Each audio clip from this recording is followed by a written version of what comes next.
ঢাকা থেকে রংপুর মাইক্রোবাস ভাড়া কত জানেন? আজকে সম্পূর্ণ বলবো এই ভিডিওতে।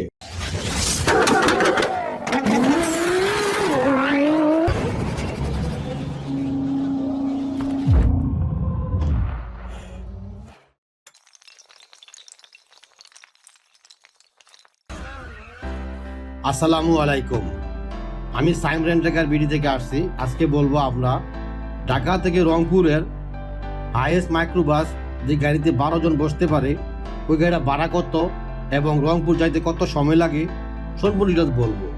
তো আমরা মূলত ঢাকা থেকে বাংলাদেশ সব জায়গায় গাড়ি ভাড়া দিয়ে থাকি, শুধু রংপুর দেই তাই না, ঢাকা থেকে আপনি যে কোনো জেলা গ্রামগঞ্জে এই হাইয়েস্ট মাইক্রোবাসটি ভাড়া নিতে পারবেন। আর শুধু একটা গাড়ি তাই না, আপনি যতটুকু গাড়ি চাবেন দিতে পারবো। আমরা রেন্টাকারে বিজনেস করি, সকল ধরনের গাড়ি আছে। তো আমাদের গাড়িগুলা নতুন গাড়ি এবং ফ্রেশ কন্ডিশন গাড়ি।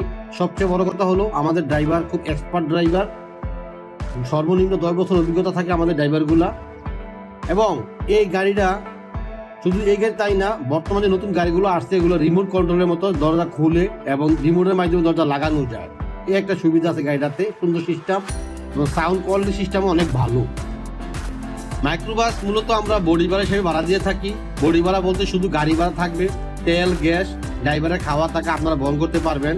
1 সপ্তাহ 2 সপ্তাহ 1 দিন 2 দিন যেটুকু লাগে বডি ভাড়া নিতে পারবেন আপনারা। কিন্তু একদিনের জন্য কোনো বডি ভাড়া হয় না, একদিনে শুধু পিক অ্যান্ড ড্রপ হয়। সকালে গেলেন বিকেলে আসবেন, আমরা তাৎক্ষণিক ভাড়া আপনাকে বলে দেবো আমাদেরকে ফোন করলে। আর ভিডিও ডিসপ্লে যে নাম্বারটা আছে ওই নাম্বারে যোগাযোগ করবেন, অবশ্যই যে কোনো গাড়ি ভাড়া করতে পারবেন। এবং অথবা আমাদের অফিসও আসতে পারেন। অফিস হলো আমাদের উত্তরা 11 নম্বর সেক্টর, 16 নম্বর রোড, 11 নম্বর হাউস, 19 তলা। আর আমরা এখন বলবো মাইক্রোবাসের ভাড়াটা কত। মাইক্রোবাস ভাড়া হলো আপনার উত্তরা থেকে বা ঢাকা থেকে রংপুর যাওয়ার ভাড়া হলো সর্বনিম্ন 12,000 থেকে 22,000 টাকা পর্যন্ত হয়, দিনের উপর নির্ভরশীল করে। এতক্ষণ আমাদের সাথে থাকার জন্য আপনাকে অসংখ্য ধন্যবাদ। যদি আমাদের ভিডিওটা ভালো লেগে থাকে অবশ্যই আমাদের পাশে থাকবেন এবং ইউটিউব থেকে দেখলে সাবস্ক্রাইব করে রাখবেন। আর ফেসবুক থেকে যদি দেখে থাকেন অবশ্যই ফলো দিয়ে পাশে থাকবেন। তো ভালো থাকবেন, সুস্থ থাকবেন এই কামনাই করি। আল্লাহ হাফেজ।